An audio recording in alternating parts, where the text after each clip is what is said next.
Boss इस video में मैं आपको आलसी होने के आलसी होने के 5 माइंड ब्लोइंग बेनिफिट्स बताऊंगा, जिसको सुनकर आपको आलसी होने पर घमंड होने लगेगा। और मैं गारंटी देता हूँ कि आप इस वीडियो को एंड तक देखने के बाद आप वक्त के हिसाब से नहीं बल्कि वक्त को अपने हिसाब से चलाओगे, इसलिए वीडियो को एंड तक जरूर देखना। So let's start with the benefit number 5। Laziness is good for our mental health, यानी कि आलस आपके मेंटल हेल्थ के लिए अच्छा है। और बॉस ऐसे मैं नहीं कह रहा हूँ, बल्कि professor of leadership development and psychologist mister Manfred कहते हैं। दोस्तों मैनफ्रेड लेजीनेस के ऊपर किए गए अपने एक रिसर्च में बताते हैं कि कोई भी बंदा अगर खुद को किसी काम में बिजी रखता है तो नो डाउट वो एक अच्छी बात है, लेकिन जब वो बंदा खुद को कुछ ज्यादा ही बिजी कर लेता है तब वो कहीं ना कहीं उसके माइंड में आने वाले बाकी थॉट्स को दबा रहा होता है। और उन थॉट्स में कई सारे थॉट्स क्रिएटिव एंड प्रोडक्टिव होते हैं, लेकिन वो बंदा काम के चक्कर में अपनी क्रिएटिविटी और प्रोडक्टिविटी दोनों को भूल जाता है। अब दोस्तों इसी का उल्टा मैनफ्रेड कहता है कि जो लोग लेजी होते हैं वो अपने काम के बीच में अपने आलस की वजह से ब्रेक्स लेते रहते हैं, और उसी फ्री टाइम के दौरान सबकॉन्शियसली उनके माइंड में अलग अलग तरह के क्रिएटिव और प्रोडक्टिव थॉट्स आ जाते हैं। And boss you won't believe कि ऐसी लेजी थॉट्स से दुनिया में बड़े बड़े इन्वेंशंस हुए।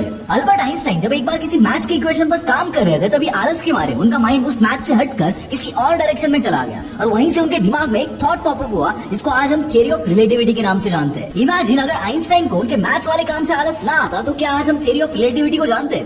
कभी नहीं। Benefit number 4, lazy people have greater focus on long term goals.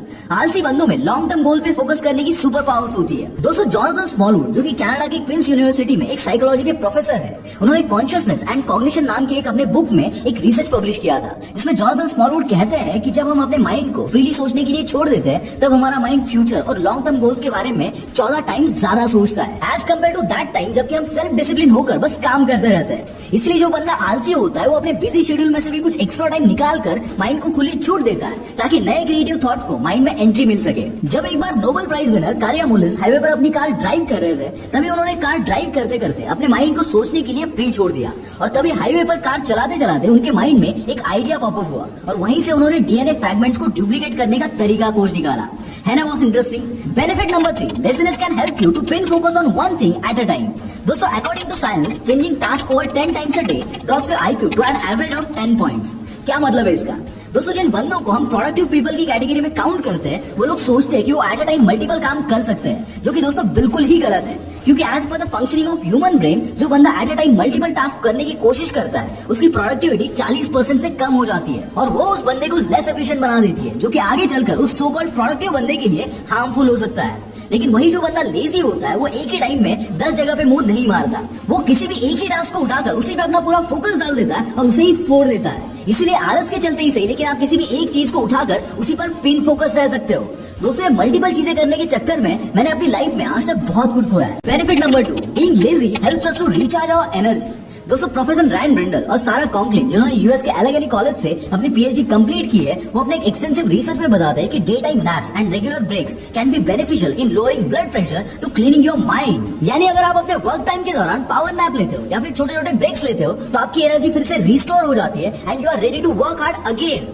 Boss even मेरी कंपनी में भी मैं ये रूल फॉलो करता हूँ। मैं रायन ब्रेंडल के रिसर्च से जेन्युइनली एग्री करता हूँ कि किसी एम्प्लॉय को काम करते करते थोड़ा आलस आ जाए और वो आलस के मारे अगर पावर नैप ले ले तो वही बंदा पावर नैप लेने के बाद पहले के कंपेयर में डबल स्पीड से काम करता है। Benefit number 1, laziness leads to mind blowing inventions. कहा जाता है कि आलस के कारण बहुत कुछ बड़े बड़े इन्वेंशंस हुए हैं। दोस्तों अमेरिकन इंजीनियर फ्रैंक गिलबर्ट जो कि एक कंसल्टेंट और वेल नोन ऑथर थे, वो लेजीनेस के बारे में लिखते हैं कि I will always choose a lazy person to do a difficult job because a lazy person will find a easy way to do it. दोस्तों बहुत से लोग इस बात को बिल गेट्स के साथ मिस एट्रीब्यूट करते हैं, लेकिन ये बात फ्रैंक गिलबर्ट ने कही थी। यानी फ्रैंक गिलबर्ट कहते हैं कि जो बंदा आलसी होता है वो किसी भी काम को फटाफट निपटाकर फ्री होना चाहता है, जिसकी वजह से वो उसी काम को करने के लिए कोई ऐसा तरीका ढूंढता है जिससे उस काम को आसानी से कंप्लीट कर सके। लेक वेलेसा जो कि एक नोबेल प्राइज विनर रह चुके हैं, वो खुद भी एक्सेप्ट करते हैं कि वो लेजी है। उल्टा उन्हें इस बात पे नाज है, क्योंकि आलसी लोगों की वजह से ही bikes, lifts, remote control, smart gadgets और बहुत सारे बड़े बड़े इन्वेंशंस हुए हैं। क्योंकि बॉस जिस भी बंदे ने उन चीजों को इन्वेंट किया है तो कभी ना कभी उसको भी आलस आया होगा कि यार क्या बार बार उठ के वो टीवी के बटन दबाने के लिए जाओ, सो उसने रिमोट इन्वेंट कर लिया।